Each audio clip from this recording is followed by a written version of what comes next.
টাকাটা কি বেশি প্রয়োজন? না, আমার কাছে প্রায়োরিটি বেশি।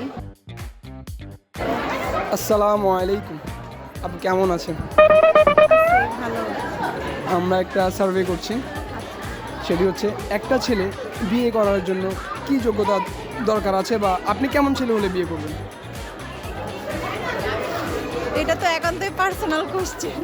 এটা কোনো কথা? প্রত্যেকটা ছেলের উচিত দায়িত্বশীল হওয়া, ঠিক আছে, আন্ডারস্ট্যান্ডিং হওয়া। ঠিক আছে। তো এই তো একটা মানুষকে বুঝতে পারা, তার ভালো খারাপ সব সময় তার সাথে থাকা, সাইডে তার সাথে থাকা, এটা থেকে বেশি আর কিছু লাগে না। টাকাটা কি বেশি প্রয়োজন? না, আমার কাছে প্রায়োরিটি বেশি, যে আমাকে টপ প্রায়োরিটি রাখবে সে আমার লাইফে। তোমরা কোনটা, হ্যাঁ নাম্বার দিয়ে দিন। চল চল চল চল।